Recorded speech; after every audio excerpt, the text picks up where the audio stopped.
ಶಿವಮಂತ್ರವೆನೆಗೆ ಕಲ್ಪವೃಕ್ಷವಯ್ಯ, ಶಿವಮಂತ್ರವೆನೆಗೆ ಚಿಂತಾಮಣಿಯಯ್ಯ, ಶಿವಮಂತ್ರವೆನೆಗೆ ಪರುಷದ ಖಣಿಯಯ್ಯ, ಶಿವಮಂತ್ರವೆನೆಗೆ ಪುನಃ ಪ್ರಾಣ ಮಾಲಿಕೆಯಯ್ಯ ಖಂಡೇಶ್ವರ. ಬಸವಾದಿ ಪ್ರಮಥರನ್ನ ಶ್ರೀ ಸಿದ್ಧಗಂಗಾ ಗುರು ಪರಂಪರೆಯನ್ನ ಭಕ್ತಿಯಿಂದ ಸ್ಮರಿಸಿಕೊಳ್ಳುತ್ತಾ, ಮಹಾಲಿಂಗದೊಳಗಾದ ಪ್ರಾತಸ್ಮರಣೀಯರಾದ ಪರಮ ಪೂಜ್ಯ ಶ್ರೀ ಶ್ರೀ ಶಿವಕುಮಾರ ಮಹಾಶಿವಯೋಗಿಗಳವರ ಶಿವಚೈತನ್ಯವನ್ನು ನೆನೆದು ಪೂಜ್ಯ ಗುರುದೇವರ ಶ್ರೀಪಾದಗಳಿಗೆ ಸಾಷ್ಟಾಂಗ ಪ್ರಣಾಮಗಳನ್ನು ಸಲ್ಲಿಸಿ, ನೆರೆದಿರುವ ಎಲ್ಲ ಅರಗುರು ಚರಮೂರ್ತಿಗಳಿಗೆ ಶರಣು ಸಮರ್ಪಿಸಿ, ವೇದಿಕೆಯ ಮೇಲೆ ಆಸೀನರಾಗಿರುವ ಶರಣಶ್ರೀ ಪ್ರೊಫೆಸರ್ ಚನ್ನಪ್ಪ ಬಾರಿಗಿಡದವರೇ, ಎಲ್ಲ ಶರಣ ಸಾಹಿತ್ಯ ಪರಿಷತ್ತಿನ ಸದಸ್ಯರೇ, ಶ್ರೀಮಠದ ಸದ್ಭಕ್ತ ಶರಣ ಬಂಧುಗಳೇ, ಪ್ರೀತಿಯ ವಿದ್ಯಾರ್ಥಿಗಳೇ, ಈಗಾಗಲೇ ಹೇಳಿದಂಗೆ ಕಳೆದ ಗೋಷ್ಠಿಯ ತಿಂಗಳ ಬೆಳಕಿನಲ್ಲಿ ನಾವು ಸಾಧಕನ ರಕ್ಷಾ ಕವಚವಾಗಿರುವ ಅಷ್ಟಾವರಣದಲ್ಲಿ ಸಾಧನಾ ವಸ್ತುಗಳಾದ ವಿಭೂತಿ ಮತ್ತು ರುದ್ರಾಕ್ಷಿಯ ಮಹತ್ವವನ್ನು ನಾವೆಲ್ಲ ಸಂಕ್ಷಿಪ್ತವಾಗಿ ಅವಲೋಕಿಸಿದ್ದೆವು. ಕಳೆದ ಗೋಷ್ಠಿಯಲ್ಲಿ ನಿರಂತರವಾಗಿ ನಾವು 7 ಗೋಷ್ಠಿಯಿಂದಲೂ ಸಹ ಈ ಅಷ್ಟಾವರಣದ ಬಗ್ಗೆ ನಾವು ತಿಳ್ಕೊಳ್ತಾ ಬಂದಿದ್ದೀವಿ. ಪ್ರಥಮದಲ್ಲಿ ನಾವು ಗುರುವಿನ ಬಗ್ಗೆ, ನಂತರದಲ್ಲಿ ಲಿಂಗದ ಬಗ್ಗೆ, ಆನಂತರದಲ್ಲಿ ಜಂಗಮ, ನಂತರ ಪಾದೋದಕ, ಪ್ರಸಾದ, ರುದ್ರಾಕ್ಷಿ, ವಿಭೂತಿ. ಇಷ್ಟು ಅಷ್ಟ ಆವರಣಗಳಲ್ಲಿ 7 ಆವರಣಗಳ ಬಗ್ಗೆ ನಾವೆಲ್ಲ ಸಂಕ್ಷಿಪ್ತವಾಗಿ ಒಂದು ಮುನ್ನೋಟವನ್ನು ನಾವು ನೋಡ್ಕೊಂಡು ಬಂದಿದ್ದೀವಿ. ಇವತ್ತು ಅಷ್ಟಾವರಣದ ಕೊನೆಯ ಆವರಣ ಯಾವುದು ಅಂದ್ರೆ ಅದು ಮಂತ್ರ. ಈ ಮಂತ್ರದ ಮಹಿಮೆಯನ್ನು ನಾವೆಲ್ಲ ಸಂಕ್ಷಿಪ್ತವಾಗಿ ಇವತ್ತು ಅವಲೋಕನ ಮಾಡ್ಕೊಂಡು ಬರೋಣ. ನೋಡಿ, ಭಸ್ಮ ರುದ್ರಾಕ್ಷಗಳು ಬಹಿರಂಗದ ತೊಡುಗೆಗಳಾದರೆ ಮಂತ್ರವು ಅಂತರಂಗದ ದಿವ್ಯಾಭರಣವಾಗಿದೆ. ಭಸ್ಮ ರುದ್ರಾಕ್ಷಗಳು ಬಾಹ್ಯದಲ್ಲಿ ಶೋಭಿಸಿದರೆ ಮಂತ್ರವು ಆಂತರಿಕವಾಗಿ ಪ್ರಜ್ವಲಿಸುತ್ತದೆ. ಅಂತಹ ಮಂತ್ರದ ಬಗ್ಗೆ, ಅದರ ಮೂಲ ಆಶಯದ ಬಗ್ಗೆ, ಅದರ ಪರಿಭಾಷೆಯ ಬಗ್ಗೆ ನಾವು ಮೊದಲು ಅವಲೋಕನ ಮಾಡ್ಕೊಂಡ್ಬರೋಣ. ಹಾಗಾದ್ರೆ ಮಂತ್ರ ಅಂದ್ರೆ ಏನು? ನಮಗೆ ಎಲ್ಲರ ಮನಸ್ಸಿನಲ್ಲಿ ಭಾವನೆ ಮೂಡುತ್ತೆ, ಏನು ಮಂತ್ರ? ಮಂತ್ರದ ಬಗ್ಗೆ ಕೇಳಿದೀವಿ ನಾವು, ಅನೇಕ ಮಂತ್ರಗಳನ್ನು ನಾವು ಜಪ ಮಾಡಿದೀವಿ ನಾವು. ಹಾಗಾದ್ರೆ ಮಂತ್ರ ಅಂದ್ರೆ ಏನು? ಮನನಾತ್ರಾಯತೆ ಇತಿ ಮಂತ್ರ ಅಂತ ಹೇಳ್ತಾರೆ. ಧ್ಯಾನ ಮಾಡುವುದರಿಂದ ಯಾವುದು ನಮ್ಮನ್ನು ರಕ್ಷಿಸುತ್ತದೆಯೋ ಅದೇ ಮಂತ್ರ ಎಂದೆನಿಸಿಕೊಳ್ಳುತ್ತದೆ. ಮಂತ್ರ್ಯತೆ ಇತಿ ಮಂತ್ರ ಅಂದ್ರೆ ಸದ್ಗುರುವಿನಿಂದ ರಹಸ್ಯವಾಗಿ ಯಾವುದು ಉಪದೇಶಿಸಲ್ಪಡುತ್ತದೆಯೋ ಅದು ಮಂತ್ರ ಎಂದೆನಿಸಿಕೊಳ್ಳುತ್ತದೆ. ಮನಸ್ಸಿನಿಂದ ಗೌಪ್ಯವಾಗಿ ರಕ್ಷಿಸಲ್ಪಡುವುದೇ ಮಂತ್ರ ಎಂದೆನಿಸಿಕೊಳ್ಳುತ್ತದೆ. ಮಂತ್ರದ ಬಗ್ಗೆ ಅನೇಕ ವ್ಯಾಖ್ಯಾನಗಳಿವೆ.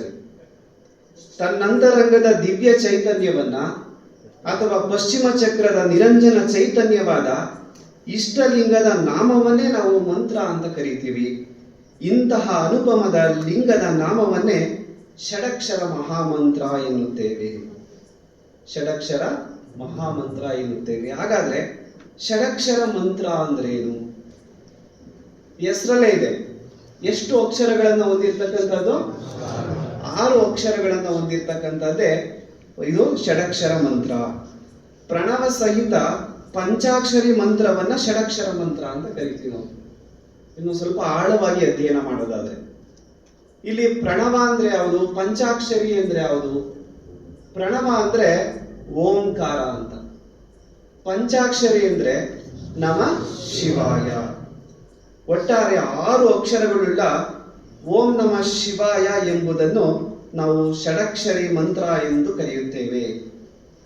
ನೋಡಿ, ಈ ಓಂ ನಮ ಶಿವಾಯ ಅಂತಕ್ಕಂಥ ಈ ಷಡಕ್ಷರಿ ಮಂತ್ರದಲ್ಲಿ ಅಕಾರ, ಉಕಾರ, ಮಕಾರ ರೂಪದ ನಾದ, ಬಿಂದು, ಕಳೆಗಳಿಂದ ಜಗದ್ಯುತ್ಪತ್ತಿಗೆ ಓಂಕಾರವೇ ಬೀಜವಾಗಿದೆ.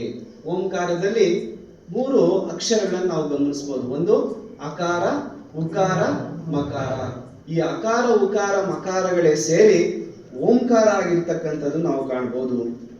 ಆದ್ದರಿಂದ ಓಂ ಅಂದರೆ ಅದಕ್ಕೆ ವ್ಯಾಖ್ಯಾನವನ್ನ ಈ ತರ ನೀಡ್ತಾರೆ, ಸಂಪೂರ್ಣವಾದ ಜಗತ್ತು.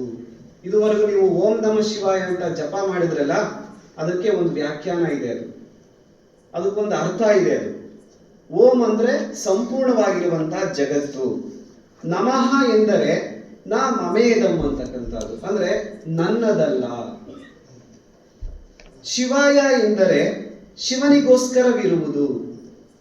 ಓಂ ಅಂದರೆ ಸಂಪೂರ್ಣವಾದಂತಹ ಜಗತ್ತು, ನಮಃ ಅಂದ್ರೆ ನನ್ನದಲ್ಲ, ಶಿವಾಯ ಎಂದರೆ ಶಿವನಿಗೋಸ್ಕರವಿರುವುದು. ಅಂದರೆ ಈ ಜಗತ್ತೆಲ್ಲ ನನಗಾಗಿ ಅಲ್ಲ, ಶಿವನ ಉಪಭೋಗಕ್ಕಾಗಿ ಇರುವುದೆಂದು ತಿಳಿದು ಸಮಸ್ತವನ್ನು ಶಿವನಿಗೆ ಸಮರ್ಪಣ ಮಾಡುವ ಅರ್ಥವನ್ನ ಬೋಧಿಸುವಂತದ್ದೇ ಈ ಓಂ ನಮಃ ಶಿವಾಯ ಅಂತಕ್ಕಂಥ ಷಡಕ್ಷರಿ ಮಂತ್ರ. ಇದಕ್ಕೆ ಇನ್ನೊಂದು ವ್ಯಾಖ್ಯಾನ ಇದೆ. ಓಂ ನಮಃ ಶಿವಾಯ ಎಂದರೆ ಓಂ ಎಂಬುದು ಶಿವನ ನಿರಾಕಾರ ವಾಚಕ. ಇಲ್ಲಿ ಶಿವ ಅಂದ್ರೆ ಅದು ನಿರ್ಗುಣ ನಿರಾಕಾರ ಪರಬ್ರಹ್ಮ, ಆ ಶಿವ ಅಂತ ನಾವು ಕರಿತೀವಿ. ಓಂ ಎಂಬುದು ಶಿವನ ನಿರಾಕಾರ ವಾಚಕ. ನಮಃ ಎಂಬ ಪದವು ಅಂಗ. ಅಂಗ ಅಂದ್ರೆ ಯಾರು? ಜೀವ.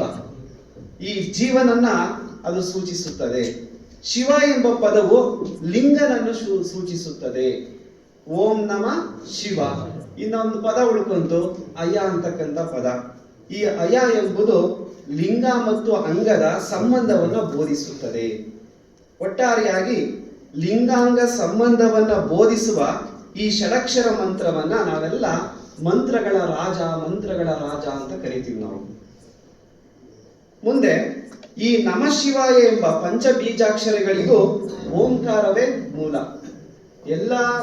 ಎಲ್ಲ ಮಂತ್ರಗಳಿಗೂ ಮೂಲ ಯಾವುದು ಅಂತಂದ್ರೆ ಅದು ಓಂಕಾರವೇ. ಈ ಓಂಕಾರದ ಪ್ರತಿಕೃತಿಗಳೇ ಪಂಚಾಕ್ಷರಗಳು, 5 ಅಕ್ಷರಗಳು. ಹಾಗಾಗಿ ಪ್ರಣವಕ್ಕೂ ಪಂಚಾಕ್ಷರಗಳಿಗೂ ಅವಿನಾಭಾವ ಸಂಬಂಧವಿದೆ. ಓಂ ಅನ್ನೋದಕ್ಕೂ ನಮಃ ಶಿವಾಯ ಅನ್ನುವುದಕ್ಕೂ ಒಂದು ಅವಿನಾಭಾವ ಸಂಬಂಧ ಇರುವುದನ್ನು ನಾವು ಕಾಣ್ತೀವಿ. ಈ ಕಾರಣದಿಂದ ಜಗವೆಲ್ಲವೂ ಪಂಚಾಕ್ಷರಮಯವಾಗಿದೆ. ಯಾವ ತರ ಆಗಿದೆ? ಅದು ಹೇಗಾಗಿದೆ ಅಂದ್ರೆ, ನಮಃ ಶಿವಾಯ ಎಂಬ ಪಂಚಾಕ್ಷರಗಳಿಂದ ಕ್ರಮವಾಗಿ ಪಂಚಭೂತಗಳಾದ ಈ ಭೂಮಿ, ಜಲ, ಅಗ್ನಿ, ವಾಯು, ಆಕಾಶಗಳು ಸೃಷ್ಟಿಯಾಗಿವೆ. ಯಾವುದರಿಂದ? ನಮಃ ಶಿವಾಯ ಅಂತಕ್ಕಂಥ ಈ ಪಂಚಾಕ್ಷರಿ ಮಂತ್ರದಿಂದ. ಈ ಪಂಚಭೂತಗಳ ಪಂಚೀಕರಣದಿಂದ ನಾವು ಇಲ್ಲಿ ಗಮನಿಸಬೇಕು, ಈ ದೇಹವು ಉತ್ಪತ್ತಿಯಾಗಿದೆ. ಪಂಚಭೂತಗಳಿಂದಲೇ ಈ ದೇಹ ಉತ್ಪತ್ತಿಯಾಗಿರೋದು. ನಾವು ಗಮನಿಸಿ, ನಮ್ಮ ದೇಹದಲ್ಲೂ ಅವಕಾಶ ಇದೆ. ಯಾವುದು ಅವಕಾಶ ಇದೆಯೋ ಅದನ್ನ ಆಕಾಶ ಅಂತ ಕರಿತೀವಿ. ನಮ್ಮ ದೇಹದಲ್ಲೂ ಜಲ ಇದೆ, ಅದು ರಕ್ತ ಇತ್ಯಾದಿ ರೂಪದಲ್ಲಿ ಜಲ ಇದೆ, ಬೆವರಿನ ರೂಪದಲ್ಲಿ. ನಮ್ಮ ದೇಹದಲ್ಲೂ ವಾಯು ಇದೆ, ನಮ್ಮ ದೇಹದಲ್ಲೂ ಅಗ್ನಿ ಇದೆ, ಮತ್ತೆ ದೇಹಕ್ಕೆ ಒಂದು ರೂಪ ಇದೆ, ಇದೇ ಪೃಥ್ವಿ ಅಂತ ನಾವು ಕರಿತೀವಿ. ಹಾಗಾಗಿ ಪಂಚಭೂತಗಳಿಂದಲೇ ಉಂಟಾಗಿರುವಂತಹದ್ದು ಈ ದೇಹ. ಈ ಶರೀರದಲ್ಲಿರುವ ಪಂಚಕರ್ಮೇಂದ್ರಿಯಗಳು ಯಾವ ಪಂಚಕರ್ಮೇಂದ್ರಿಯಗಳು? ಮಾತು, ವಾಕ್, ಪಾಣಿ ಅಂದ್ರೆ ಹಸ್ತ, ಪಾದ, ಗುದ, ಗುಹ್ಯ, ಈ ಪಂಚಕರ್ಮೇಂದ್ರಿಯಗಳು. ಪಂಚ ವಿಷಯಗಳು ಯಾವುದು? ಪಂಚ ವಿಷಯಗಳು 5 ಯಾವುದರಿಂದ? ಜ್ಞಾನೇಂದ್ರಿಯದಿಂದ ಉಂಟಾಗುವಂತಹದ್ದು ಯಾವುದು? ಶಬ್ದ, ರೂಪ, ರಸ, ಗಂಧ ಮತ್ತೆ ಸ್ಪರ್ಶ. ಪಂಚ ಜ್ಞಾನೇಂದ್ರಿಯಗಳು ಮೂಗು, ನಾಲಿಗೆ, ಕಣ್ಣು, ಚರ್ಮ ಮತ್ತೆ ಕಿವಿ. ಪಂಚವಾಯುಗಳು ನಮ್ಮ ದೇಹದಲ್ಲಿ 5 ರೀತಿಯಾಗಿರುವಂತಹ ವಾಯು ಇದೆ. ಅವುಗಳು ಪ್ರಾಣವಾಯು, ಅಪಾನವಾಯು, ವ್ಯಾನವಾಯು, ಉದಾನವಾಯು ಮತ್ತೆ ಸಮಾನವಾಯು. ಈ ಪಂಚವಾಯುಗಳು. ಪಂಚ ಅಂತಃಕರಣಗಳಿದಾವೆ ನಮ್ಮಲ್ಲಿ. ಯಾವುದು ಅಂದ್ರೆ ಚಿತ್ತ, ಬುದ್ಧಿ, ಮನ, ಅಹಂಕಾರ, ಜ್ಞಾನಗಳು. ಇವೆಲ್ಲ ಗಮನಿಸಿ ನೀವು.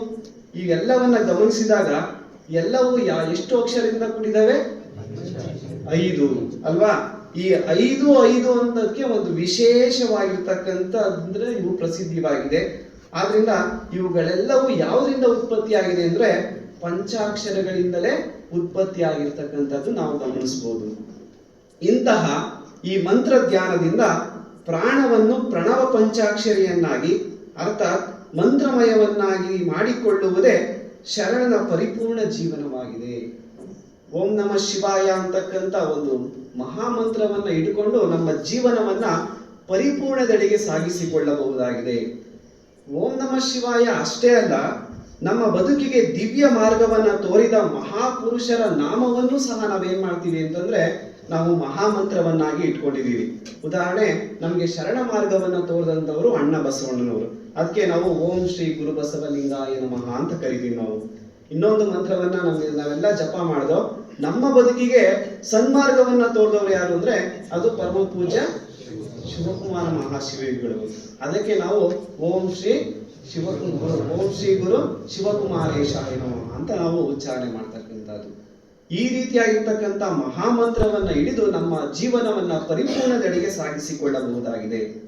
ಈ ಅಷ್ಟಾವರಣದ ವಿಚಾರಕ್ಕೆ ಬಂದಾಗ ಈ ಅಷ್ಟಾವರಣದ ಕ್ರಿಯೆಗಳಾಗಿರುವ ಲಿಂಗ ಪೂಜೆ ಆಗಿರ್ಬೋದು, ಭಸ್ಮ ಶುದ್ಧಿ ಮಾಡುವುದಾಗಿರ್ಬೋದು, ರುದ್ರಾಕ್ಷಗಳಿಗೆ ಸಂಸ್ಕಾರ ಕೊಡುವಂತಹದ್ದಾಗಿರ್ಬೋದು, ಪಾದೋದಕ ಹಾಗೂ ಪ್ರಸಾದದ ಸಿದ್ಧಿ ಮಾಡಿಕೊಳ್ಳುವ ಮುಂತಾದ ಕ್ರಿಯೆಗಳಿದಾವೆಲ್ಲ, ಈ ಎಲ್ಲಾ ಕ್ರಿಯೆಗಳನ್ನು ಈ ಷಡಕ್ಷರ ಮಂತ್ರದಿಂದ ಉಪಯೋಗ ಮಾಡಿಕೊಳ್ಳಲಾಗುತ್ತದೆ. ಎಲ್ಲದಕ್ಕೂ ಸಹ ಮಂತ್ರದ ಸಂಬಂಧವನ್ನ ಮಾಡಿ ನಾವು ಏನ್ ಮಾಡ್ತೀವಿ ಅಂದ್ರೆ ನಾವು ಆವರಣವನ್ನಾಗಿ ಸ್ವೀಕಾರ ಮಾಡಲಾಗುತ್ತದೆ.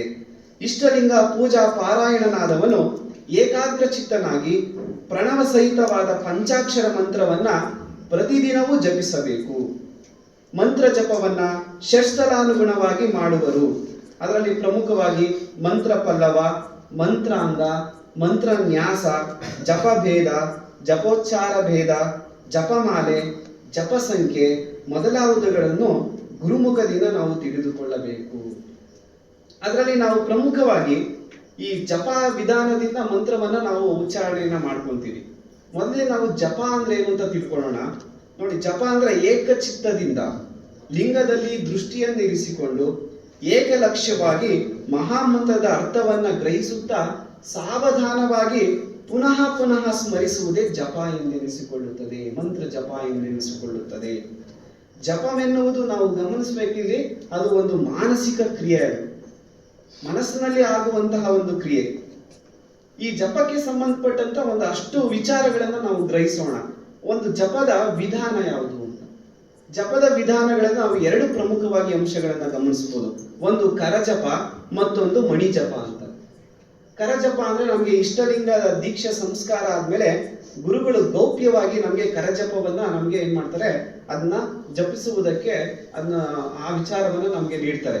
ಇಲ್ಲಿ ಹಸ್ತಾಂಗುಲಿಗಳಿಂದ ಸಂಖ್ಯಾನುಸಾರವಾಗಿ ಜಪಿಸುವಂತಹ ಕ್ರಮ. ಹಸ್ತಾಂಗುಲಿಗಳು, ಈ ಹಸ್ತ ಅಂಗುಲಿಗಳಿದಾವೆಲ್ಲ, ಇವುಗಳಿಂದ ನಾವೇನ್ ಮಾಡ್ತೀವಿ, ಜಪಕ್ರಮವನ್ನ ಮಾಡ್ತೀವಿ. ಇದನ್ನ ಕರಜಪ ಎಂದು ಕರೆಸಿಕೊಳ್ಳುತ್ತದೆ. ಇನ್ನ ಮಣಿ ಜಪ, ಸರ್ವೇ ಸಾಮಾನ್ಯವಾಗಿ ಮಣಿ ಜಪ ನಮ್ಗೆ ಗೊತ್ತಿದೆ. ನಾವು ಬಹುತೇಕರು ರುದ್ರಾಕ್ಷಿಗಳಿಂದ ಮಾಡಿದ ಮಾಲೆಯಿಂದ ಮಂತ್ರವನ್ನ ಜಪಿಸ್ತೀವಿ. ಇದನ್ನ ಮಣಿ ಜಪ ಎಂದು ಕರೆಯಲಾಗುತ್ತದೆ. ಇನ್ನ ಜಪೋಚ್ಚಾರದ ವಿಧಗಳು, ಎಷ್ಟು ಜಪೋಚ್ಚಾರದ ವಿಧಗಳಿದಾವೆ? ಜಪಸ್ತು ತ್ರಿವಿಧ ಪ್ರೋಕ್ತೋ ವಾಚಿಕೋಪಾಂಶ ಮಾನಸಃ ಅಂತಕ್ಕಂಥ ಮಾತನ್ನು ಹೇಳ್ತಾರೆ. ಜಪದ ಉಚ್ಚಾರಣೆಯಲ್ಲಿ 3 ವಿಧವನ್ನು ನಾವು ಕಾಣಬಹುದು. ಮೊದಲನೇದು ವಾಚಿಕ ಜಪ, ಎರಡನೇದು ಉಪಾಂಶು ಜಪ, ಇನ್ನು ಮೂರನೇದು ಮಾನಸಿಕ ಜಪ. ಹಾಗಾಗಿ ಈ 3 ಕ್ರಿಯೆಗಳಲ್ಲಿ ಯಾವ ತರ ನಡೀತಾ ಇರುತ್ತೆ ಇದು ಈ ಜಪದ ಜಪೋಚ್ಚಾರದ ವಿಧಗಳು? ವಾಚಿಕ ಜಪ ಹೇಗಿರುತ್ತೆ ಅಂದ್ರೆ ಮಂತ್ರೋಚ್ಚಾರವು ಪಕ್ಕದಲ್ಲಿದ್ದವರಿಗೆ ಕೇಳಿಸುವಂತೆ ಜಪಿಸುವುದು. ನೀವೆಲ್ಲ ಈಗ ಮಾಡಿದ್ರಲ್ಲ, ಇದೆಲ್ಲ ವಾಚಿಕ ಜಪ, ಇದು ಪಕ್ಕದವರಿಗೆಲ್ಲ ಕೇಳಿಸ್ತಾ ಇರುತ್ತೆ. ಇನ್ನ ಉಪಾಂಶ ಜಪ, ಅದು ತುಟಿಯನ್ನು ಅಲ್ಲಾಡಿಸುತ್ತಾ ಪಕ್ಕದವರಿಗೆ ಕೇಳಿಸದಂತೆ ಜಪಿಸುವುದು. ನೀನ್ ಹೇಳ್ತಾ ಇರ್ತಕ್ಕಂಥ ಮಂತ್ರ ನಿನ್ಗಷ್ಟೇ ಕೇಳಿಸ್ತಾ ಇರುತ್ತೆ, ಪಕ್ಕದವ್ರಿಗೆ ಕೇಳಿಸಲ್ಲ. ಇಂಥ ಜಪವನ್ನ ಉಪಾಂಶು ಜಪ ಅಂತ ಕರಿತೀವಿ ನಾವು. ಇದ ಮಾನಸಿಕ ಜಪ, ತುಟಿಯನ್ನು ಕದಲಿಸದಂತೆ, ನಾಲಿಗೆಯನ್ನು ಅಲುಗಾಡಿಸದಂತೆ ಮನಸ್ಸಿನಲ್ಲಿ ಜಪಿಸುವುದೇ ಮಾನಸಿಕ ಜಪ. ಈ ಜಪದ ಉಚ್ಚಾರಣೆಯ 3 ವಿಧಗಳನ್ನು ನಾವು ಗ್ರಹಿಸಬಹುದು. ಇವುಗಳಲ್ಲಿ ವಾಚಿಕ ಜಪಕ್ಕಿಂತ ಉಪಾಂಶು ಜಪವು ಮಿಗಿಲಾಗಿದೆ. ಅಂದ್ರೆ ನೀನ್ ಮಾಡ್ತಾ ಇರ್ತಕ್ಕಂಥ ಜಪ ನಿನ್ಗಷ್ಟೇ ಕೇಳಿಸ್ತಕ್ಕಂಥದ್ದು, ಅದು ಸ್ವಲ್ಪ ಪರವಾಗಿಲ್ಲ ಅಂತ ಹೇಳ್ತಾರೆ. ಅದಕ್ಕಿಂತ ಉಪಾಂಶ ಜಪಕ್ಕಿಂತ ಮಾನಸಿಕ ಜಪವು ಅತ್ಯಂತ ಶ್ರೇಷ್ಠ ಅಂತಕ್ಕಂಥದ್ದು. ಮಾನಸಿಕ ಜಪವನ್ನ ನಾವು ತಲುಪುವುದಕ್ಕಿಂತ ಮುಂಚೆ ಪ್ರಾರಂಭದಲ್ಲಿ ಸಾಧಕರು ಏನ್ ಮಾಡ್ಬೇಕು ಅಂದ್ರೆ ನಾವು ಆದಷ್ಟು ಉಪಾಂಶ ಜಪವನ್ನೇ ನಾವು ಅನುಸರಿಸೋದು ಸೂಕ್ತ ಅಂತ ಭಾವನೆ. ಯಾಕಂದ್ರೆ ಏಕಾಏಕಿ ನಾವು ಒಂದೇ ಆ ಮಾನಸಿಕ ಜಪಕ್ಕೆ ಹೋಗಕ್ ಸಾಧ್ಯ ಆಗುದಿಲ್ಲ. ಮನಸ್ಸು ಚಂಚಲವಾಗಿರುವಂತಹದ್ದು, ಏಕಾಗ್ರತೆ ಅಷ್ಟು ಸುಲಭವಾಗಿ ನಮ್ಗೆ ಕೈಗೆ ಸಿಗುವಂತದ್ದಲ್ಲ ಅದು. ಹಾಗಾಗಿ ಉಪಾಂಶ ಜಪವನ್ನ ಹಿಡಿದು ನಾವು ಮಾನಸಿಕ ಜಪಕ್ಕೆ ಹೋಗೋದು ಸೂಕ್ತ ಅಂತಕ್ಕಂಥದ್ದು ನಾವು ಇಲ್ಲಿ ಕಾಣಬಹುದು. ಇನ್ನ ತೋಂಟದ ಸಿದ್ಧಲಿಂಗೇಶ್ವರರು ತಮ್ಮ ವಚನದಲ್ಲಿ ಜಪಕ್ರಮದ ವಿಚಾರವನ್ನ ಸರಳವಾಗಿ ವಿವರಿಸಿದ್ದಾರೆ. ಮತ್ತೆ ಅತ್ಯಂತ ಸೂಕ್ಷ್ಮವಾಗಿರುವಂತಹ ವಿಚಾರನೂ ಸಹ ಇದೆ. ಎಷ್ಟೋ ಜನಕ್ಕೆ ಜಪ ಮಾಡುವಂತಹ ವಿಧಾನಗಳೇ ಗೊತ್ತಿರೋದಿಲ್ಲ ನಮ್ಗೆ. ಅದಕ್ಕೆ ನಮ್ಮ ಸಿದ್ಧಲಿಂಗೇಶ್ವರರು ತಮ್ಮ ವಚನದಲ್ಲಿ ಈ ತರ ಅಪ್ಪಣೆಯನ್ನ ನೀಡ್ತಾ ಇದ್ದಾರೆ. ಎನ್ನ ರೇಚಕ ಪೂರಕ ಕುಂಭಕಗಳೆಲ್ಲವೂ ಶಿವ ಮಂತ್ರಮಯವಾಗಿ ಸಂಚರಿಸುತ್ತಿಪ್ಪವು. ಎನ್ನ ಪೂರಕವೇ ಓಂ ಓಂ ಓಂ ಎಂಬ ಪ್ರಣವ ಸ್ವರೂಪವಾಗಿಪ್ಪವು ನೋಡ. ಎನ್ನ ರೇಚಕವೇ ನಮಃ ಶಿವಾಯ ನಮಃ ಶಿವಾಯ ನಮಃ ಶಿವಾಯ ಎನ್ನುತ್ತಿಪ್ಪುದು ನೋಡ. ಎನ್ನ ಕುಂಭಕವೇ ಪರಶಕ್ತಿಮಯವಾಗಿ ಪರಂಜ್ಯೋತಿ ಸ್ವರೂಪವಾಗಿ ಪರಮ ಚಿದ್ಭಾಂಡವ ಸ್ಥಾನವಾಗಿಪ್ಪುದು ನೋಡ ಅಂತಕ್ಕಂಥ ಮಾತನ್ನು ಹೇಳ್ತಾರೆ. ನಮಗೆ ಪ್ರಾಣಾಯಾಮ ಮಾಡ್ಬೇಕಾದ್ರೆ ಈ 3 ವಿಧಾನಗಳು ಗೊತ್ತಿದೆ. ಏನು ಯಾವುದು? ಪೂರಕ, ರೇಚಕ, ಕುಂಭಕ. ಪೂರಕ ಅಂದ್ರೆ ಉಸಿರನ್ನ ನಿಧಾನವಾಗಿ ತೆಗೆದುಕೊಳ್ತಕ್ಕಂಥದ್ದು. ರೇಚಕ ಅಂದ್ರೆ ಉಸಿರನ್ನ ಹೊರಗಡೆ ಬಿಡ್ತಕ್ಕಂಥದ್ದು. ಕುಂಭಕ ಅಂದ್ರೆ ಉಸಿರನ್ನ ನಿಲ್ಲಿಸ್ತಕ್ಕಂಥದ್ದು. ಜಪ ಮಾಡ್ಬೇಕಾದ್ರೆ ಈ 3 ಕ್ರಿಯೆಗಳು ನಡಿಬೇಕು ಅಂತ ಸಿದ್ಧಲಿಂಗೇಶ್ವರರು ಹೇಳ್ತಾರೆ. ಹೇಗೆ ಅಂತಂದ್ರೆ ಎನ್ನ ಪೂರಕವೇ ಓಂ ಓಂ ಎಂಬ ಪ್ರಣವ ಸ್ವರೂಪಿಯಾಗಿಪ್ಪವು ನೋಡ. ಉಸಿರನ್ನ ತೆಗೆದುಕೊಬೇಕಾದ್ರೆ ನಾವು ಓಂ ಓಂ ಓಂ ಅಂತಕ್ಕಂಥ ಈ ಓಂಕಾರವನ್ನ ಉಚ್ಚಾರಣೆ ಮಾಡಿಕೊಂಡು ಮನಸ್ಸಿನಲ್ಲಿ ಉಸಿರನ್ನ ತೆಗೆದುಕೊಳ್ಬೇಕಂತೆ. ಉಸಿರನ್ನ ಬಿಡಬೇಕಾದ್ರೆ ಏನ್ ಮಾಡ್ಬೇಕು? ನಮಃ ಶಿವಾಯ ನಮಃ ಶಿವಾಯ ನಮಃ ಶಿವಾಯ ಅಂತಕ್ಕಂಥದ್ದು. ಇವೆರಡರ ಮಧ್ಯದಲ್ಲಿ ನಾವು ಕುಂಭಕ ಮಾಡ್ತೀವಲ್ಲ, ಅದೇ ನಮ್ಗೆ ಚೈತನ್ಯ ಶಕ್ತಿಯನ್ನ ನೀಡ್ತಕ್ಕಂಥದ್ದು. ಪ್ರಾರಂಭದ ಸಾಧಕರು ಏನ್ ಮಾಡಬೇಕು? ಇದನ್ನ ಅತ್ಯಂತ ಸರಳವಾಗಿ ಮನಸ್ಸಿಗೆ ದೇಹಕ್ಕೆ ಆಯಾಸವಾಗದಂತೆ ಇದನ್ನ ಜಪ ಮಾಡಬೇಕು. ನಾನು ಓಂ ಓಂ ಅಂತಕ್ಕಂಥದ್ದು ಹೇಳ್ತೀನಿ ಅಂದ್ಬಿಟ್ಟು 10 ಬಾರಿ ಹೇಳ್ತೀನಿ ಅಂದ್ಬಿಟ್ಟು ಉಸಿರನ್ನ ದೀರ್ಘವಾಗಿ ತೆಗೆದುಕೊಳ್ಳಕ್ ಹೋಗಿ ಅದು ಇನ್ನೊಂದು ಹೆಚ್ಚು ಕಮ್ಮಿ ಆಗ್ಬಾರ್ದು. ಅದಕ್ಕೆ ಸಾಧಕ ಏನ್ ಮಾಡಬೇಕು? ಸರಳ ಮಾರ್ಗದಿಂದ ಆ ಸಾಧನೆಯ ಮೆಟ್ಟಲನ್ನ ಏರ್ಬೇಕಾಗುತ್ತೆ. ಕೆಲವು ಸಂದರ್ಭದಲ್ಲಿ ಜಪ ಮಾಡುವಂತ ಅತ್ಯಂತ ಸೂಕ್ಷ್ಮ ವಿಚಾರವನ್ನ ಸಿದ್ಧಲಿಂಗೇಶ್ವರರು ಈ ಮೂಲಕ ತಮ್ಮ ವಚನದಲ್ಲಿ ವ್ಯಕ್ತಪಡಿಸಿದ್ದಾರೆ. ಇನ್ನು ಜಪಕ್ಕೆ ಬೇಕಾಗಿರುವಂತಹ ಸ್ಥಳ ಹೇಗಿರಬೇಕು? ದೋಷವಿಲ್ಲದ, ನಿರ್ಭಯವಾದ, ಯಾವುದೇ ತೊಂದರೆ ಇಲ್ಲದ ಏಕಾಂತ ಸ್ಥಳದಲ್ಲಿ ಪದ್ಮಾಸನ ಅಥವಾ ಸುಖಾಸನದಲ್ಲಿ ಕುಳಿದು ನಾಚಿಕೆ, ಹೆದರಿಕೆ, ಸೋಮಾರಿತನ ಇವೆಲ್ಲವನ್ನ ಬಿಟ್ಟು ಎಡ ಹಸ್ತದಲ್ಲಿನ ಇಷ್ಟಲಿಂಗ ಸಾಕ್ಷಿಯಾಗಿ ಮಂತ್ರ ಜಪ ಮಾಡುತ್ತಿರಬೇಕು. ವಿಶೇಷವಾಗಿ ಇದು ಅನಂತ ಕೋಟಿ ಫಲವನ್ನ ನೀಡುತ್ತದೆ. ನಾವು ಆಯ್ಕೆ ಮಾಡ್ಕೊಳ್ತಕ್ಕಂಥ ಸ್ಥಳ ಏನಾಗಿರ್ಬೇಕು? ನಿರ್ಭೀತಿಯಿಂದ ಇರಬೇಕು. ಭಯ ಇರಬಾರ್ದು, ಅಲ್ಲಿ ಹೆದರಿಕೆ ಇರಬಾರ್ದು, ಯಾವುದೇ ತೊಂದರೆ ಇರಬಾರ್ದು. ಅಲ್ಲಿ ಅಂತ ಸ್ಥಳವನ್ನ ಆಯ್ಕೆ ಮಾಡ್ಕೊಳ್ಬೇಕು. ಏಕಾಂತದಲ್ಲಿ ಕೂತ್ಕೊಂಡು ನಮ್ಗೆ ಬೇಕಾಗಿರುವಂತ ಯಾವ ಆಸನ ನಿಮಗೆ ಸಿದ್ಧಿಸಿದ್ಯೋ, ಕೆಲವರು ಪದ್ಮಾಸನ, ಕೆಲವರು ಸಿದ್ಧಾಸನ ಹಾಕ್ತಾರೆ. ಆ ಯಾವ ಆಸನ ನಿನಗೆ ಸಿದ್ಧ ಆಗಿದೆಯೋ ಅಂತ ಆಸನವನ್ನ ಹಾಕಿಕೊಂಡು ನಾವು ಜಪವನ್ನ ಮಾಡಬೇಕು. ಅದಕ್ಕೆ ಪ್ರಶಸ್ತವಾಗಿರ್ತಕ್ಕಂಥ ಸ್ಥಳನೂ ಸಹ ನಾವು ಆಯ್ಕೆ ಮಾಡ್ಕೊಳ್ತಕ್ಕಂಥದ್ದು. ಇನ್ನ ಕೊನೆಯದಾಗಿ ಮಂತ್ರದ ಮಹತ್ವವನ್ನ ನಾವು ಗ್ರಹಿಸಬೇಕು. ಪಠತೋ ನಾಸ್ತಿ ಮೂರ್ಖತ್ವಂ ಜಪತೋ ನಾಸ್ತಿ ಪಾತಕಂ ಅಂತಕ್ಕಂಥ ಮಾತನ್ನ ಹೇಳ್ತಾರೆ. ಅಂದ್ರೆ ಮಂತ್ರವನ್ನ ಪಠಿಸುವವರಿಗೆ ಮೂರ್ಖತನವಿರುವುದಿಲ್ಲ. ದಿನವೂ ಮಹಾಮಂತ್ರವನ್ನ ಯಾರು ಜಪಿಸುತ್ತಾರೋ ಅವರಿಗೆ ಪಾಪ ತಾಪಗಳಿರುವುದಿಲ್ಲವಂತೆ. ನೋಡಿ ಎಷ್ಟು ಈಗಾಗಲೇ ಅದರ ಅನುಭವ ನೀವು 1 ನಿಮಿಷದಲ್ಲೇ ಪಡ್ಕೊಂಡಿದ್ದೀರಾ. ಇನ್ನು ದೀರ್ಘವಾಗಿ ನಾವು ಜಪ ಮಾಡಿದ್ದೆ ಆದ್ರೆ ಅದರ ಫಲ ಇನ್ನೆಷ್ಟಿರ್ಬೇಕು ಅಂತ ನಾವು ಆಲೋಚನೆ ಮಾಡಬೇಕಾಗುತ್ತೆ. ಬಸವಣ್ಣನವರು ತಮ್ಮ ಒಂದು ವಚನದಲ್ಲಿ ಈ ತರ ಹೇಳ್ತಾ ಇದ್ದಾರೆ. ಜಪತಪ ನಿತ್ಯ ನೇಮವೆನೆಗೆ ಉಪದೇಶ, ನಿಮ್ಮ ನಾಮವೆನೆಗೆ ಮಂತ್ರ, ಶಿವನಾಮವೆನೆಗೆ ತಂತ್ರ, ಕೂಡಲ ಸಂಗಮ ದೇವಯ್ಯ ನಿಮ್ಮ ನಾಮ ಕಾಮಧೇನುವನಿಗೆ. ಏನ್ ಬೇಕಾದ್ರೂ ಅದು ಕೊಡುತ್ತೆ. ನಾನು ಜಪ ಮಾಡ್ತಕ್ಕಂಥ ಮಂತ್ರ ಇದೆಯಲ್ಲ, ಶಿವಮಂತ್ರ, ಅದು ಒಂಥರ ಕಾಮಧೇನು ಇದ್ದ ಹಾಗೆ ಅಂತ ಹೇಳ್ತಾರೆ. ಸಿದ್ದರಾಮಣ್ಣನವರು ಸಹ ತಮ್ಮ ವಚನದಲ್ಲಿ ಜಪವೆಂಬುದು ಪಾಪಕ್ಕೆ ಬಹುತಾಪ ನೋಡಯ್ಯ, ಜಪವೆಂಬುದು ಪುಣ್ಯದ ನಾಣ್ಯ ನೋಡಯ್ಯ, ಜಪವೆಂಬುದು ಚನ್ನಬಸವಣ್ಣನ ಪಾದದಲ್ಲಿಯೇ ಐಕ್ಯ, ಕಪಿಲ ಸಿದ್ಧ ಮಲ್ಲಿಕಾರ್ಜುನ ಅಂತಕ್ಕಂಥ ಜಪದ ಮಹತ್ವವನ್ನ ಇಲ್ಲಿ ತಿಳಿಸ್ತಾ ಇದ್ದಾರೆ. ಇನ್ನ ಷಣ್ಮುಖ ಶಿವಯೋಗಿಗಳು ಓಂ ನಮಃ ಶಿವಾಯ ಜಪಿಸಿ ನಾನಾ ಭವದ ಬಳ್ಳಿಯ ಬೇರು ಕಿತ್ತೊಗೆದನೆಯ ಎಂದು ಮಾರ್ಮಿಕವಾಗಿ ತಮ್ಮ ವಚನಗಳಲ್ಲಿ ನುಡಿದಿದ್ದಾರೆ. ಇವೆಲ್ಲ ಜಪದ ಮಹತ್ವವನ್ನ ತಿಳಿಸ್ತಕ್ಕಂಥ ಮಾತುಗಳು. ಪ್ರತಿನಿತ್ಯವೂ ಸಾವಧಾನವಾಗಿ ಷಡಕ್ಷರ ಮಂತ್ರವನ್ನ ಜಪಿಸಿದರೆ ಭವ, ಮರಣ, ಮಾಯ, ಕರ್ಮ, ಮಲ, ಪಾಶ, ಬಂಧ, ಬಹುದುರಿತ, ಸಂಸಾರ, ಸಂತಾಪ ಇವುಗಳೆಲ್ಲವೂ ನಾಶವಾಗಿ ಭೋಗ ಮೋಕ್ಷಗಳು ಲಭಿಸುತ್ತವೆ. ಮನುಷ್ಯನು ತಿಳಿದಾಗಲಿ ಅಥವಾ ತಿಳಿಯದಾಗಲಿ, ಪ್ರೀತಿಯಿಂದಾಗಲಿ ಸಹಜವಾಗಲಿ ಶಿವಮಂತ್ರವನ್ನ ಒಮ್ಮೆ ಪಠಿಸಿದರೆ ಸಕಲ ದೋಷಗಳಿದು ಮಂಗಲಮಯರಾಗುವರು ಅಂತಕ್ಕಂಥ ಮಾತನ್ನ ಹೇಳ್ತಾರೆ. ಇನ್ನ ಈ ಜಪದ ವಿಚಾರಕ್ಕೆ ಬಂದಾಗ, ಮಹಾಮಂತ್ರದ ವಿಚಾರಕ್ಕೆ ಬಂದಾಗ ನಮಗೆ ನೆನಪು ಬರದೆ ನಮ್ಮ ಪರಮ ಪೂಜ್ಯರು. ನಾವು ಗಮನಿಸಬೇಕು, ಪರಮ ಪೂಜ್ಯರನ್ನು ನಾವು ಅರ್ಥ ಮಾಡ್ಕೊಳಕ್ ಸಾಧ್ಯ ಆಗಿಲ್ಲ ಅಂತ ನಮ್ಗೆ ಈಗ ಅನಿಸ್ತಾ ಇದೆ ಕೆಲವು ಸತಿ. ಅವರು ಸದಾಕಾಲ ಎದ್ದಲ್ಲಿ ಶಿವ ಶಿವ ಅಂತಿದ್ರು, ಕೂತಲ್ಲಿ ಶಿವ ಶಿವ ಅಂತಿದ್ರು, ಆಯಾಸದಲ್ಲಿ ಶಿವ ಶಿವ ಅಂತಿದ್ರು. ನಾವು ಇದೇನು ಶಿವ ಶಿವ ಶಿವ ಶಿವ ಅಂತ 2 ಅಕ್ಷರ ಮಾತ್ರ ಹೇಳ್ತಾರಲ್ಲ ಅಂತಕ್ಕಂಥ ಮಾತು ನಮ್ಗಿತ್ತು. ಆದ್ರೆ ನಮ್ಗೆ ಕೆಲವೊಂದು ವಿಚಾರಗಳನ್ನ ಗ್ರಹಿಸಿದಾಗ ಅವರ ಅಂತರಂಗದ ಬೆಳಕು ಎಷ್ಟಿತ್ತು ಅಂತ ಗೊತ್ತಾಗ್ತಾ ಇದೆ. ಒಂದು ಕಡೆ ಈ ಮೊಗ್ಗೆ ಮಾಯಿದವರು ಹೇಳ್ತಾರೆ, ಶಿವ ಎನ್ನುವ 2 ಅಕ್ಷರವು ಪಂಚಾಕ್ಷರಿ ಮಂತ್ರದ ಸಾರ ಸರ್ವಸ್ವ ಅಂತ ಹೇಳಿದ್ದಾರೆ. ಪರಮ ಪೂಜ್ಯರು ಶಿವ ಅಂತ ಹೇಳ್ತಾ ಇದ್ರಲ್ಲ, ಅದ್ರ ಸಂಪೂರ್ಣ ಅರ್ಥ ಯಾವುದು ಅಂದ್ರೆ ಓಂ ನಮ ಶಿವಾಯ ಅಂತ. ನೋಡಿ ಎಷ್ಟು ಅರ್ಥವಾಗಿರುವಂತಹದ್ದು. ಇಡೀ ಅವರ ಬದುಕೆ ಶಿವಮಯವಾಗಿತ್ತು. ಅಂದ್ರೆ ತಮ್ಮ ದೇಹವನ್ನೆಲ್ಲ ಮಂತ್ರಮಯವನ್ನಾಗಿ ಮಾಡಿಕೊಂಡು ಅಂಗವನ್ನ ಮಂತ್ರಮಯ ಮಾಡಿಕೊಂಡು ಅದು ಲಿಂಗವನ್ನಾಗಿ ಪರಿವರ್ತನೆ ಮಾಡತಕ್ಕಂತ ಗುರಿಗೆ ಅವರು ತಲುಪಿದ್ರು. ಶ್ರೇಷ್ಠವಾದ ಶಿವ ಎಂಬ 2 ಅಕ್ಷರಗಳಿಂದ ಪಂಚಾಕ್ಷರಿ ಮಹಾಮಂತ್ರಕ್ಕೆ ಆಶ್ರಯವಾಗಿದೆ ಎನ್ನುತ್ತಾರೆ ನಮ್ಮ ಮೊಗ್ಗಿ ಮಾಯಿದೇವರು ತಮ್ಮ ಶತಕತ್ರಯದಲ್ಲಿ. ನಾವು ಸೂಕ್ಷ್ಮವಾಗಿ ಇದೆಲ್ಲ ವಿಚಾರಗಳನ್ನ ಗಮನಿಸಬೇಕು. ತೆಲುಗು ನಾಡಿನ ಮಹಾದಾರ್ಶನಿಕ ಕವಿ ವೇಮಣ್ಣ ಅಂತಕ್ಕಂಥವ್ರು ಇದ್ದಾರೆ. ಅವರು ತಮ್ಮ ಜ್ಞಾನ ಮಾರ್ಗದಲ್ಲಿ ಹೇಳ್ತಾರೆ, 5 ಅಕ್ಷರಗಳ ಅಂಗವಂ ತಿಳಿದೊಡೆ 5ರಲ್ಲಿಯೇ ಮುಕ್ತಿ ಅಡಗಿಹುದು. 5ರಲ್ಲಿರುವ ಮಹಾತ್ಮನ ತಿಳಿವು ವಿಶ್ವತೋಭಿರಾಮ ಕೇಳೋ ವೇಮ ಎಂತಕ್ಕಂಥ ಮಾತನ್ನ ಪಂಚಾಕ್ಷರಿ ಮಂತ್ರದ ಮಹತ್ವವನ್ನ ಇಲ್ಲಿ ತಿಳಿಸ್ತಾರೆ. ಒಟ್ಟಾರೆ ನಮ್ಮ ಮನವೇ ಮುಕ್ತಿಗೆ ಮೂಲ. ಎಲ್ಲದಕ್ಕೂ ಮೂಲ ಯಾವುದು ಅಂದ್ರೆ ಮನಸ್ಸು. ಈ ಮನಸ್ಸು ಶುದ್ಧವಾಗಿದ್ರೆ ನಾವು ಶುದ್ಧವಾಗಿರ್ತೀವಿ, ಸಮಾಜನೂ ಶುದ್ಧವಾಗಿರುತ್ತೆ. ಹಾಗಾಗಿ ಚಂಚಲವಾದ ಮನೋನಿಗ್ರಹಕ್ಕೆ ನಾವು ಏನ್ ಮಾಡಬೇಕು ಅಂತಂದ್ರೆ ಸದಾಕಾಲ ಮಹಾಮಂತ್ರವನ್ನ ಜಪಿಸ್ತಾ ಇರ್ಬೇಕು.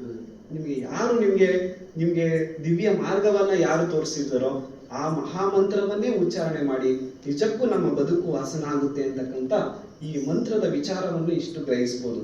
ವಿಶೇಷವಾಗಿ ನಾವು ಇಲ್ಲಿ ಗಮನಿಸಬೇಕು, ಈ ಮಹಾಮಂತ್ರವನ್ನ ಹಿಡಿದೇ ನಮ್ಮ ಶರಣರು ಬದುಕನ್ನ ಸಾರ್ಥಕಗೊಳಿಸ್ಕೊಂಡಿರ್ತಕ್ಕಂಥವ್ರು. ಯಾವುದೇ ಶರಣರನ್ನು ನಾವು ಗಮನಿಸಿ, ಆ ಎಲ್ಲ ಶರಣರುಗಳು ಅವ್ರ ಕಾಯಕದಲ್ಲೂ ಸಹ ಶಿವನಾಮ ಜಪವನ್ನ ಮಾಡ್ತಾ ಇದ್ರು. ಪ್ರಸಾದ ಮಾಡ್ಬೇಕಾದ್ರೆ ಹೇಳ್ತಾರೆ, ತುತ್ತಿಗೊಮ್ಮೆ ಏನಂತ ಇರ್ಬೇಕು, ಇದು ಪ್ರತಿ ದಿವಸ ನೀವು ಪ್ರಸಾದವನ್ನ ಸ್ವೀಕರಿಸಬೇಕಾದ್ರೆ ನೀವೇ ಹೇಳ್ತಾ ಇರ್ತಕ್ಕಂಥ ವಿಚಾರ, ಮೌನದಲ್ಲಿ ಉಂಬುದು ಆಚಾರವಲ್ಲ. ಸುಮ್ಮನೆ ಮೌನವಾಗಿದ್ದೀನಿ ಅಂದ್ಬಿಟ್ಟು ಮಾತಾಡ್ತಾ ಇಲ್ಲ ಅಂತ ಪ್ರಸಾದ ಸ್ವೀಕರಿಸೋದಲ್ಲ. ಪ್ರಸಾದ ಸ್ವೀಕರಿಸಬೇಕಾದ್ರೆ ಏನ್ ಮಾಡ್ಬೇಕಾಗಿತ್ತು, ಶಿವನಾಮಸ್ಮರಣೆ ಇರಬೇಕು. ಇಡೀ ದೇಹವನ್ನ ನಾವು ಪ್ರಸಾದಮಯಗೊಳಿಸ್ಬೇಕು. ಯಾವಾಗ ತೆಗೆದುಕೊಳ್ಳುವಂತ ಪ್ರಸಾದ ಅದು ಶಿವಮಂತ್ರವಾದಾಗ ಅದು ಪ್ರಸನ್ನತೆ ಖಂಡಿತವಾಗಿ ಕೊಡುತ್ತೆ ಅಂತಕ್ಕಂಥ ಮಾತನ್ನ ಇಲ್ಲಿ ನಾವು ಗಮನಿಸಬಹುದು.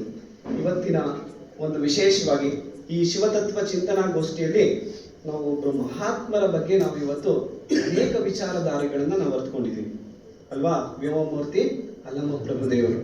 ನಮ್ಗೆ ಶರಣ ತತ್ವ ಅಂದ್ರೆ ಪ್ರಮುಖವಾಗಿ ನಮ್ಗೆ ಬಸವಣ್ಣವ್ರ ನೆನಪು ಬರ್ತಾರೆ, ಸಿದ್ದರಾಮ ಅವರು ಬರ್ತಾರೆ, ಚನ್ನಬಸವಣ್ಣವರು ಬರ್ತಾರೆ, ಮಹಾದೇವಿ ಅಕ್ಕವರು ಬರ್ತಾರೆ. ಈ 4 ಜನರು ಸಹ ಈ ಶರಣ ತತ್ವದ ಮಹಾಮಂಟಪಕ್ಕೆ ಆಧಾರ ಸ್ತಂಭಗಳು. ಇದಕ್ಕೆ ಒಂದು ಕಳಸ ಇರಬೇಕಲ್ಲ, ಆ ಕಳಸ ಯಾರು ಅಂತಂದ್ರೆ ಅಲ್ಲಮ ಪ್ರಭುದೇವರು. ಆಮೇಲೆ ನಮ್ಮ ಶರಣರು ಹೇಳಿದ್ರು, ಅಲ್ಲಮ ಪ್ರಭುಗಳನ್ನ ನಾವು ಅರ್ಥ ಮಾಡ್ಕೊಳಕ್ಕೆ ಸಾಧ್ಯನೇ ಇಲ್ಲ ಅಂತಂದ್ರು.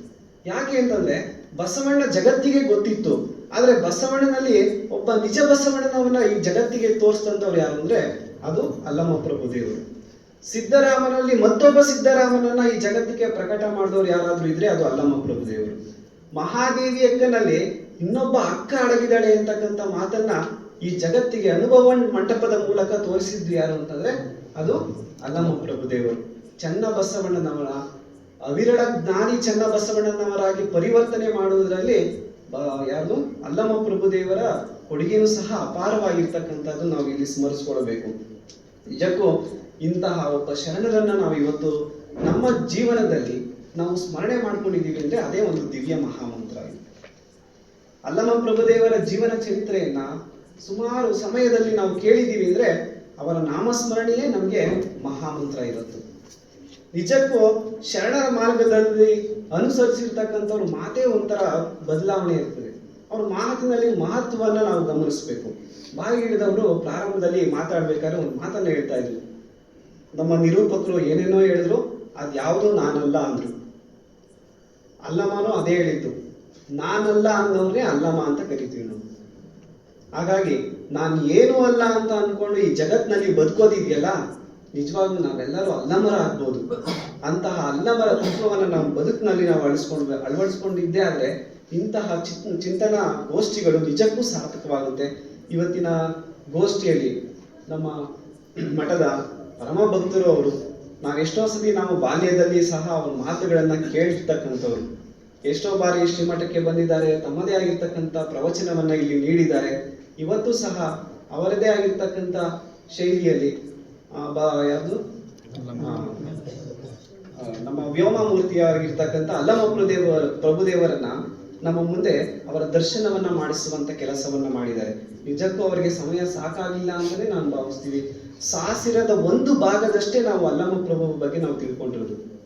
ಇನ್ನು ಎಷ್ಟು ಭಾಗ ನಾವು ತಿಳ್ಕೊಳ್ಳೋದಿದೆ ಅಂತ ಇಲ್ಲಿ ಯೋಚನೆ ಮಾಡಬೇಕು. ನಿಜಕ್ಕೂ ಅಂತಹ ಅಲ್ಲಮರ ಬಗ್ಗೆ ಸದಾ ಸ್ಮರಣೆಯನ್ನ ನಾವು ಮಾಡ್ಕೊಂಡಿದ್ದೇ ಆದ್ರೆ ನಮ್ಮ ಬದುಕು ಸಾರ್ಥಕವಾಗುತ್ತೆ.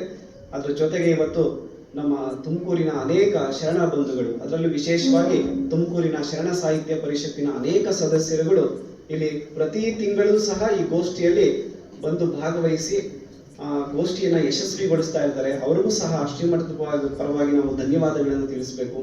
ನಮ್ಮ ಅನೇಕ ಮಾತೆಯರು ಸಹ ನಿಜಕ್ಕೂ ಇದು ಮಹಾಮಂಟಪ ಅಂತಾನೆ ನಮ್ಗೆ ಅನಿಸ್ತಾ ಇರುತ್ತೆ ಕೆಲವು ಸತಿ. ಶರಣ ಮಾರ್ಗದಲ್ಲಿ ಹೆಣ್ಣು ಮಕ್ಕಳಿಗೆ ಸಮಾನ ಸ್ಥಾನವನ್ನ ಕೊಟ್ಟಿದ್ದು ಅದು ಅನುಭವ ಮಂಟಪ. ಅಂತಹ ಅನುಭವ ಮಂಟಪದಿಂದ ಸಿಡಿದ ಚೈತನ್ಯ ಕಿಡಿಗಳು ಯಾರು ಅಂತಂದ್ರೆ ಅನೇಕ ಶಿವಶರಣೆಯರು. ಅದಕ್ಕೆ ಅಕ್ಕ ಮಹಾದೇವಿ ಇರ್ಬೋದು, ಮುಕ್ತಾಯಕ್ಕ ಆಗಿರ್ಬೋದು, ಆಯ್ದಕ್ಕಿ ಲಕ್ಕಮ್ಮ ಆಗಿರ್ಬೋದು, ದುಗ್ಗವ್ಯ ಆಗಿರ್ಬೋದು. ಇಂತಹ ಮಹಾ ಶಿವಶರಣೆಯರನ್ನ ಈ ಜಗತ್ತಿಗೆ ಪ್ರಕಟ ಮಾಡಿದ್ದು ಅದು 12ನೇ ಶತಮಾನ. ಅಂತಹ ಒಂದು ದಿವ್ಯ ಚೇತನವನ್ನ ನಾವೆಲ್ಲ ಇವತ್ತು ಸ್ಮರಣೆ ಮಾಡ್ಕೊಂಡಿದ್ದೀವಿ. ಈ ಕಾರ್ಯಕ್ರಮಕ್ಕೆ ಎಲ್ಲರೂ ಬಂದು ಭಾಗವಹಿಸಿ ಕಾರ್ಯಕ್ರಮವನ್ನ ಯಶಸ್ವಿಗೊಳಿಸಿದ್ದೀರಾ. ಎಲ್ಲರಿಗೂ ಸಹ ತುಂಬು ಹೃದಯದ ಧನ್ಯವಾದಗಳನ್ನ ಈ ಸಂದರ್ಭದಲ್ಲಿ ಸಲ್ಲಿಸ್ತಾ ನನ್ನ 2 ಮಾತುಗಳನ್ನ ಮುಗಿಸ್ತಾ ಇದ್ದೀನಿ.